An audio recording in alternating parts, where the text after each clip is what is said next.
Well, the spin doctors are in the house. Long-time Labor strategist Bruce Hawker and John Howard's former Chief of Staff Grahame Morris. Welcome to you both. Bruce, let's start with you because it's been a week and Labor has already resorted to scare campaigns on Medicare funding. So what is this actually revealing about the party?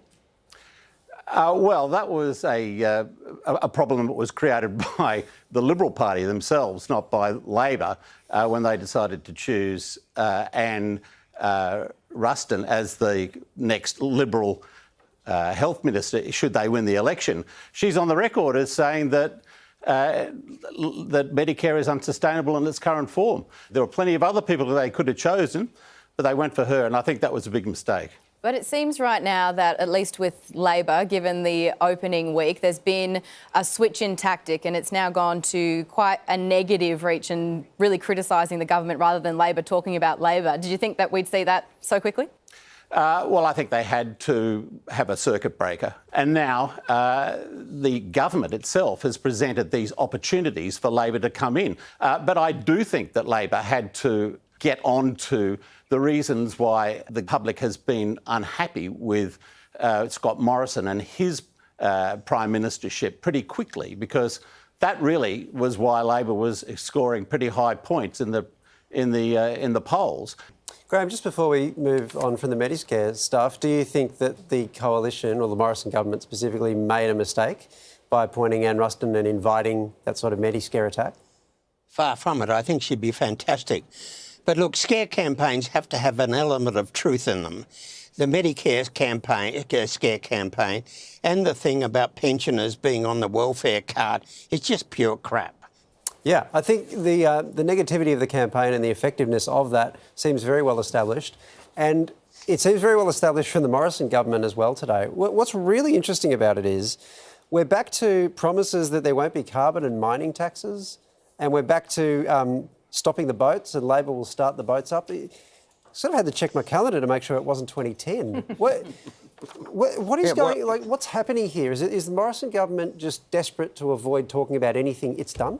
I know that they have a raft of policies to talk about, but the PM is in Western Australia, so he's talking about resources and whether or not the Labor Party is going to whack the resources industry. But it's a phantom campaign, right? Labor's not talking about a mining tax. They're not talking about a carbon tax. There's no real division on the boats policy.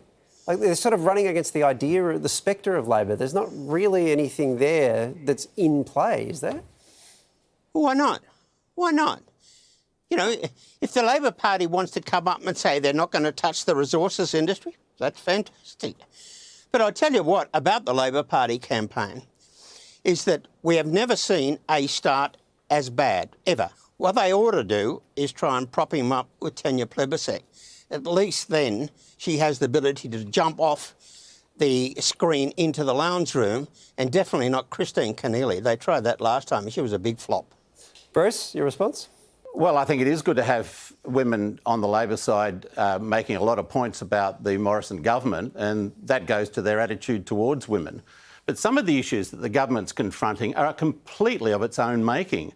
Catherine Deves, the Liberal candidate in Warringah, was a captain's pick by Scott Morrison and the New South Wales Premier, Dominic Perrottet. They put her in there and immediately she's exposed for making terrible comments about transgender children and mutilation.